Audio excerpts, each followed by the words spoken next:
रिश्तों की नई परिभाषा।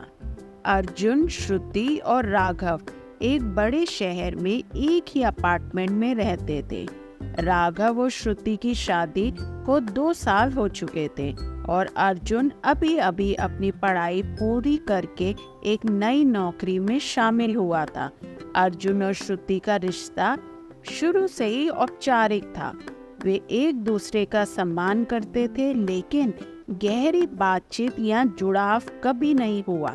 अर्जुन को ऑफिस में बहुत मेहनत करनी पड़ती थी और उसे शहर की तेज रफ्तार जिंदगी की आदत नहीं थी। श्रुति खुद एक व्यस्त सॉफ्टवेयर इंजीनियर थी, लेकिन वे समझती थी कि बड़े शहर में नई नौकरी और नए अनुभव के साथ तालमेल बिठाना कितना मुश्किल हो सकता है। एक दिन अर्जुन की गर्लफ्रेंड सिमी उससे मिलने आई। सिमी को आधुनिक जीवन शैली और गहरी और शहरी जीवन का बहुत शौक था और वह काफी खुले विचारों वाली थी। घर में अर्जुन और सिमी की बातचीत से श्रुति को महसूस हुआ कि अर्जुन अपने करियर को लेकर कुछ परेशान था और शहर की जिंदगी में खुद को ढालने में दिक्कत हो रही थी।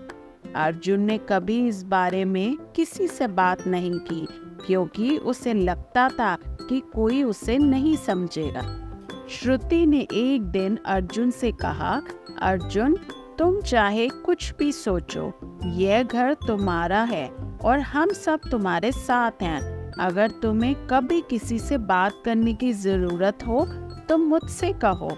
हम सब यहाँ एक दूसरे का सहारा बन सकते हैं। अर्जुन को श्रुति की यह बात दिल से छू गई। वह पहली बार महसूस कर रहा था कि भले ही रिश्ते औपचारिक हों, लेकिन उनकी गहराई में अपनापन और समर्थन छिपा होता है। कुछ दिनों बाद अर्जुन ने श्रुति से अपने मन की बातें साझा की। उन्होंने यह भी महसूस किया कि सिमी और श्रुति दोनों उसके जीवन के 2 महत्वपूर्ण स्तंभ हैं और इन दोनों के सहयोग से वह अपनी चुनौतियों का सामना कर सकता है। श्रुति ने भी यह समझा कि नई पीढ़ी के रिश्तों में समझ और सहनशीलता का बड़ा महत्व है। उससे अर्जुन और सिमी के साथ एक अच्छा रिश्ता बनाया और उन्हें हमेशा अपने अनुभव से मार्गदर्शन दिया। धीरे धीरे अर्जुन ने आत्मविश्वास से अपने करियर और शहर की जिंदगी में सामंजस्य बिठा लिया। कहानी की सीख।